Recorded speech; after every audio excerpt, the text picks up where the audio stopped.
Hi dears, welcome back to our channel. இன்னைக்கு நம்ம பார்க்க போற ரெசிபி 90's kids ஓட ஃபேவரட் ஸ்வீட் ஹல்கோவா அல்லது இது பால்கோவான்னு சொல்லலாம். இது ரொம்ப ஈஸியான ரெசிபி.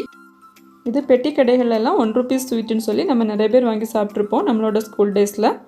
ஸோ இந்த ரெசிபி இப்போ எப்படி பண்ணுறதுன்னு பார்க்கலாம். ஃபஸ்ட்டு ஒரு பேனில் 1/2 கப்பு கீ எடுத்திருக்கேன். இந்த கீ மெல்ட் ஆனதும் இதில் 1 கப்பு மைதா சேர்த்து கொடுக்கலாம். ஸ்டவ்வோட ஃப்ளேம் வந்து மீடியமில் வச்சு நம்ம இதை மிக்ஸ் பண்ணி கொடுக்கணும். இந்த மைதாவோட பச்சை வாசனை எல்லாமே மாறி கீயோட ஃப்ளேவர் வந்து முன்னாடி வரணும். அந்த அளவுக்கு நம்ம இதை வந்து குக் பண்ணணும். ஃபஸ்ட்டு இது வந்து இந்த மாதிரி கட்டியானது மாதிரி திக்காக இருக்கும். நம்ம குக் பண்ணிகிட்டே இருக்கும்போது ஒரு 4லேருந்து 5 நிமிஷம் ஆகும்போது இதுலேருந்து கீ வந்து ரிலீஸ் ஆகும். இப்போ இது பார்த்தாலே தெரியும், இது கொஞ்சம் இப்போ தின் ஆகிட்டுருக்கு. டோட்டலாக இது வந்து 8லேருந்து 10 நிமிஷம் வரைக்கும் நம்ம மீடியம் ஃப்ளேமில் வச்சு நல்லா குக் பண்ணும்போது இந்த மைதாவோட ஃப்ளேவரெல்லாம் நல்லா பச்சை வாசனை எல்லாம் மாறி நல்ல கீயோட ஃப்ளேவர் வந்து சூப்பராக வரும். இப்போ இந்த அளவுக்கு குக் பண்ணால் போதும். இப்போ நம்ம ஃப்ளேம் சுவிட்ச் ஆஃப் பண்ணிடலாம். ஃப்ளேம் சுவிட்ச் ஆஃப் பண்ணதுக்கப்புறம் இதில் ஒரு 2 tablespoon milk powder add பண்ணி கொடுக்குறேன். இது ஆப்ஷனல் தான், கையில் இருந்தால் மட்டும் ஆட் பண்ணால் போதும். ஆட் பண்ணும்போது இது டேஸ்ட் இன்னும் நல்லா சூப்பராக இருக்கும். ஆட் பண்ணலைனாலும் பரவாயில்ல, நல்லா தான் இருக்கும். அதை நல்லா மிக்ஸ் பண்ணிவிட்டு இதை ஒரு பவுலில் மாற்றி நல்லா சூடு ஆற விடலாம். இதோட சூடு நல்லா ஆறினதுக்கப்புறம் தான் நம்ம இதில் வந்து சுகர் பவுடர் ஆட் பண்ணணும்.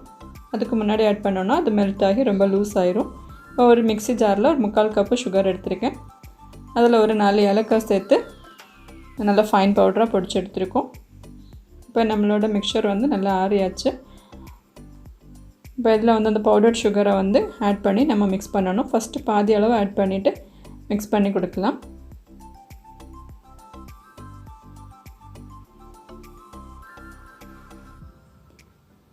இது வந்து கை வச்சு நம்ம மிக்ஸ் பண்ணோன்னா சீக்கிரமே கம்பைன் ஆயிரும். ஸோ ரிமைனிங் பவுடர் சுகரை இதில் ஆட் பண்ணி நல்லா மிக்ஸ் பண்ணி எடுக்கிறோம். இப்போ இதே அளவில் நம்ம சுகர், மைதா, கீ எல்லாமே ஆட் பண்ணோன்னா நல்லா சூப்பராக வரும். இப்போ ஒரு பிளாஸ்டிக் பவுல் எடுத்துருக்கேன். அதில் கொஞ்சமாக கீ ப்ரஷ் பண்ணிவிட்டு இந்த டோ வந்து அதில் நம்ம ட்ரான்ஸ்ஃபர் பண்ணி கொடுக்குறோம். இந்த பிளாஸ்டிக் பவுல் நம்ம யூஸ் பண்ணோன்னா இதை வந்து ரிலீஸ் பண்ணுறது ஈஸியாக இருக்கும். ஸோ இதை கரெக்டாக லெவல் பண்ணி நம்ம ஒரு ஸ்பேட்லாவால் ஸ்மூதன் பண்ணி கொடுக்குறோம்.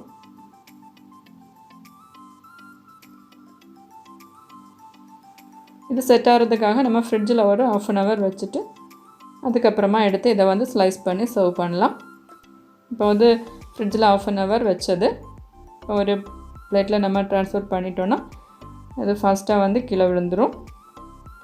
ரொம்ப ஸ்டிக்காக எடுக்க அந்த மாதிரியெல்லாம் இல்லை. நம்ம வந்து ஷார்ப் நைஃப் வச்சு ரொம்ப பொறுமையாக இதை கட் பண்ணி எடுக்கணும். அப்படி இல்லைன்னா இதோட சைட்ஸ் எல்லாம் உடஞ்சிரும். ஸோ இனிமேல் இதை வந்து நம்ம ஸ்லைஸ் பண்ணி சர்வ் பண்ண வேண்டியதான். அவ்வளோதான், நம்மளோட டெலிஷியஸான பால்கோவா ரெசிபி நல்லா சூப்பராக ரெடி ஆகிடுச்சு. சிம்பிளான இன்க்ரீடியன்ட்ஸ் வச்சு ரொம்ப ஈஸியாக பண்ணக்கூடிய ஒரு ரெசிபி தான். கண்டிப்பாக நீங்கள் எல்லாருமே ட்ரை பண்ணி பாருங்கள். பார்த்துட்டு உங்களோட ஃபீட்பேக்ஸ் அண்ட் கமெண்ட்ஸ் தெரியப்படுத்துங்க. வீடியோ பிடிச்சிருந்துன்னா மறக்காமல் லைக் பண்ணுங்கள், ஷேர் பண்ணுங்கள். நம்மளோட சேனல் இதுவரை சப்ஸ்கிரைப் பண்ணாதவங்க சப்ஸ்கிரைப் பண்ணுங்கள். தேங்க்யூ.